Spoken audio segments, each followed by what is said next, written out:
بڑے میاں اگر آپ باہر نہیں نکلے نا تو میں آپ کا سامان اٹھا کے باہر پھینک دوں گا. سختی سے بات کی. اب امام صاحب بڑے حیران، سوچ رہے ہیں یا اللہ کیا آپ مجھ سے خفا ہو گئے ہیں کہ بندے میرے ساتھ اتنا جو ہے وہ روڈ ہو کے بات کر رہے ہیں، بدتمیزی سے بات کر رہے ہیں. تو آپ نے اپنا سامان اٹھایا امام احمد بن حنبل نے اور مسجد کے دروازے سے باہر نکلے. جیسے ہی مسجد کے دروازے سے نکلے نا تو مسجد کے دروازے کے بالکل ساتھ ایک دکان کا دروازہ تھا، اور وہ دکان تھی نان بائی کی، روٹیاں پکانے والے کی. جیسے افغانی روٹی لینے جاتے ہیں نا تو تندور لگا ہوتا ہے اور روٹیاں پکا پکا کے دے رہے ہوتے ہیں. تو وہ نوجوان بھی روٹیاں بنا رہا تھا اور اس نے تندور لگایا ہوا تھا. تو امام صاحب نے سوچا کہ اگر میں اس سے اجازت لے لوں اور یہ مجھے یہیں رکنے دے تو صبح تک سردی بھی ختم ہو جائے گی اور ٹائم بھی گزر جائے گا، میں فجر پڑھ کے چل پڑوں گا سفر پہ. تو امام احمد بن حنبل نے اس سے پوچھا کہ نوجوان کیا میں تھوڑی دیر یہاں بیٹھ سکتا ہوں؟ اس نے کہا جی بہت خوشی کے ساتھ بیٹھیں. اب امام صاحب وہاں بیٹھے تو انہوں نے عجیب دیکھا.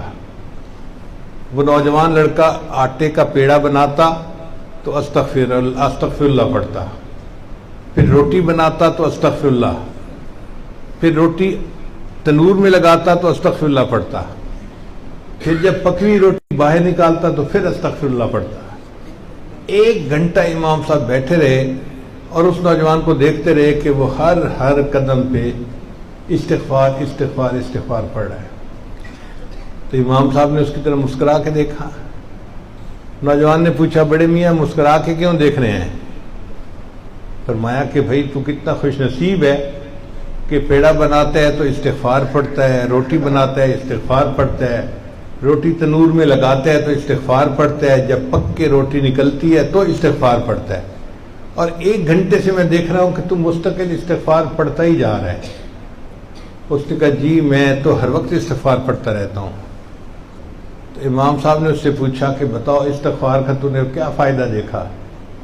اس نے کہا جی استغفار کا فائدہ میں نے یہ دیکھا کہ جو دعا میں مانگتا ہوں اللہ میری ہر دعا قبول فرماتے ہیں.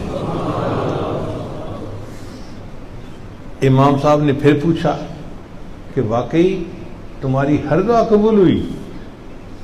تو وہ بندہ تھوڑی دیر سوچتا رہا اور تھوڑی دیر سوچنے کے بعد کہنے لگا کہ جی ہاں میری زندگی میں ہر دعا میری قبول ہوئی ہے، ایک دعا قبول نہیں ہوئی اس کا میں انتظار کر رہا ہوں کہ وہ کب ہوتی ہے. امام صاحب نے پوچھا وہ کون سی دعا؟ تو وہ نوجوان کہنے لگا کہ میں نے سنا ہے کہ امام احمد بن حنبل کوئی اللہ کے بڑے نیک بندے ہیں، بڑے فقیہ ہیں اور بڑے محدث ہیں. میرا دل چاہتا تھا کہ میں ان کی زیارت کروں، یہاں سے مجھے چھٹی نہیں ملتی اور میں ان کی زیارت نہیں کر سکا. تو میں نے دعا مانگی تھی یا اللہ مجھے امام احمد بن حنبل سے ملاقات نصیب کر دے.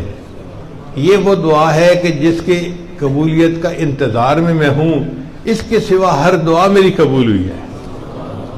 امام صاحب آگے بڑھے، اس نوجوان کو گلے لگایا، کہا مبارک ہو اللہ نے تیری اس دعا کو بھی قبول کر لیا، میرا نام احمد بن حنبل ہے.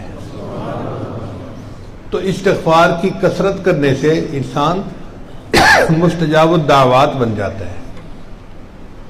اس لیے جتنا ہم استغفار کر سکیں اتنا زیادہ بہتر ہے. مگر استغفار بھی کیفیت کے ساتھ کریں.